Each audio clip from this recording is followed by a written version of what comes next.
कभी सोचा है कि हम इंसान आज यहां तक कैसे पहुंचे? बंदर जैसे जीव से शुरू होकर आज स्मार्टफोन, रॉकेट, कृत्रिम बुद्धिमत्ता तक का सफर कैसे तय हुआ? हमारा इतिहास कोई सामान्य कहानी नहीं है। ये एक क्रांति की दास्तां है, आग की खोज से लेकर परमाणु बम तक। सेपियंस एक किताब नहीं, बल्कि इंसान की पूरी यात्रा का आईना है। लेकिन इस ऑडियो बुक को सुनने से पहले बेहतर अनुभव के लिए आप इस वीडियो की स्पीड बढ़ा सकते हैं। हमारी कोशिश है कि इस महान किताब का सार सरल और सुंदर रूप में आप तक पहुंचे। तो अब बस आंखें बंद करें और एटर्नल एकोस की इस ऑडियो बुक का गहराई से आनंद लें। चैप्टर 1, एक जानवर, लाखों में एक। 70,000 साल पहले हम भी एक आम जानवर थे। जंगलों में घूमते, शिकार करते, डरते और छिपते। हम अकेले नहीं थे। इस धरती पर कई मानव प्रजातियां थी। होमो इरेक्टस, होमो निएंडरथलेंसिस और हम होमो सेपियंस। लेकिन वक्त के साथ सारी प्रजातियां गायब हो गई। सिर्फ एक बचा, सेपियंस, जो कि हम हैं। क्यों? क्योंकि हमारे पास थी एक अद्भुत शक्ति, कल्पना करने की और साझा विश्वास गढ़ने की। चैप्टर 2, कॉग्निटिव क्रांति, जब दिमाग जागा। लगभग 70,000 साल पहले हमारे दिमाग ने छलांग मारी।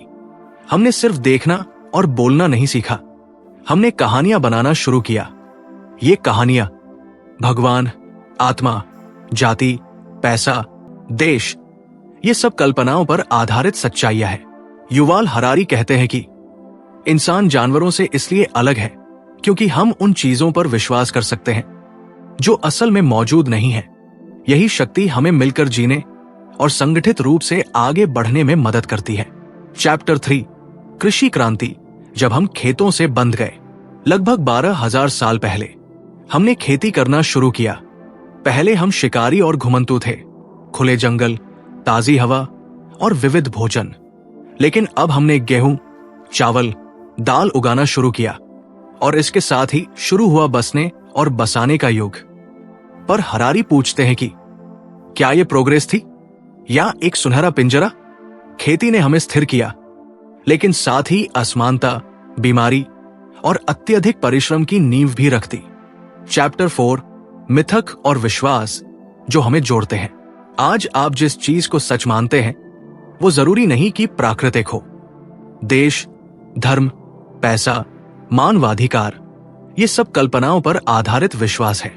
लेकिन क्योंकि सभी इन पर विश्वास करते हैं, इसलिए ये हमारे जीवन को वास्तविक रूप में चला रहे हैं। हरारी कहते हैं कि दो इंसान जो कभी नहीं मिले, अगर दोनों एक ही मिथक में विश्वास करते हैं तो वे एक साथ काम कर सकते हैं। यही वो जादू है जिसने इंसान को गुटों से उठाकर सभ्यता में बदल दिया। चैप्टर 5, साम्राज्य और धर्म, शक्ति का विस्तार। जैसे जैसे इंसानों ने शहर बनाए, उन्होंने सत्ता और व्यवस्था के लिए साम्राज्य बनाए। रोमन साम्राज्य, मौर्य साम्राज्य, मुगल साम्राज्य, हर एक ने अपनी पहचान बनाई। लेकिन साथ ही धर्म जैसे बौद्ध, ईसाई, इस्लाम ने लोगों को एक साझा सोच में बांधा। इन दोनों ने लाखों करोड़ों स्ट्रेंजर्स को एकजुट किया, नियम दिए और संस्कृति गढ़ी। चैप्टर 6, पैसे की क्रांति, सबसे बड़ा मिथक। सोचिए, एक कागज का टुकड़ा जिसकी असल में कोई कीमत नहीं, लेकिन हम सब उसे इतनी गंभीरता से लेते हैं कि जिंदगी उसी के पीछे भागती है। ये कागज का टुकड़ा है पैसा। हरारी कहते हैं कि पैसा इतिहास का सबसे सार्वभौमिक और कुशल विश्वास है। इसने दुनिया के व्यापार, रिश्तों और देशों को जोड़ा। पैसे ने हमें विश्वास करने के लिए कोई चेहरा नहीं, बस एक संख्या देना सिखाया। चैप्टर 7, वैज्ञानिक क्रांति, जब इंसान ने प्रकृति को मोड़ा। 500 साल पहले हमने ज्ञान को धार्मिक ग्रंथों से हटाकर प्रयोगशालाओं और खोजों की ओर मोड़ा। गैलीलियो, न्यूटन, डार्विन, आइंस्टीन, इन सब ने मिलकर दुनिया को एक नई नजर दी। हरारी कहते हैं, साइंस ने इंसान को वो शक्ति दी जो पहले सिर्फ भगवानों के पास मानी जाती थी। आज हम जीवन बना सकते हैं, बीमारियां मिटा सकते हैं, यहां तक कि इंसान की उम्र बढ़ाने की कोशिश कर रहे हैं। लेकिन सवाल यह है, क्या हम इससे ज्यादा खुश हुए हैं? चैप्टर 8, पूंजीवाद और उपभोक्तावाद, जरूरत से ज्यादा की चाह। आज की दुनिया आपको सिखाती है, खुश रहना है तो खरीदो। फैशन, मोबाइल, सोशल मीडिया, हर चीज कहती है कि तुम अधूरे हो जब तक ये नहीं खरीदते। पूंजीवाद ने हमें ज्यादा पैदा करने, ज्यादा बेचने और ज्यादा पाने की होड़ में डाल दिया। हरारी सवाल उठाते हैं कि क्या इंसान इसलिए जीवित है कि वो खरीद सके, या जीवन में कुछ और भी है? चैप्टर 9, भविष्य का इंसान, क्या हम खुद को पीछे छोड़ देंगे? अब सवाल यह है कि हम आगे कहां जा रहे हैं? AI, robotics, biotechnology, genetic engineering, ये सारी चीजें मिलकर एक नया मानव बना रही है। हरारी इसे कहते हैं होमोडोस, एक ऐसा इंसान जो शायद खुद को भगवान समझे। लेकिन अगर हम टेक्नोलॉजी में महारत पा भी लें, तो क्या हम खुशी, संतोष और प्रेम सीख पाएंगे, या फिर हम अपने ही बनाए जाल में फंस जाएंगे? तो आखिर इंसान की सबसे बड़ी शक्ति क्या है?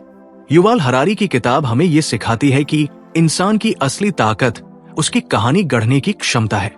हमने आग नहीं बनाई, हमने आग पर विश्वास किया। हमने पहिया नहीं बनाया, हमने उसके उपयोग की कहानी गढ़ी। हमने खुद को बार बार पुनर्निर्मित किया है, कल्पनाओं, विश्वासों और विचारों के सहारे। अब सवाल यह नहीं है कि हमने क्या पाया, बल्कि सवाल यह है कि अब हम क्या बनना चाहते हैं। अगर आपको यह कहानी पसंद आई तो इस वीडियो को लाइक करें, चैनल को सब्सक्राइब करें और कमेंट में बताइए कि क्या आप भविष्य के सेपियंस बनना चाहते हैं या इतिहास का हिस्सा।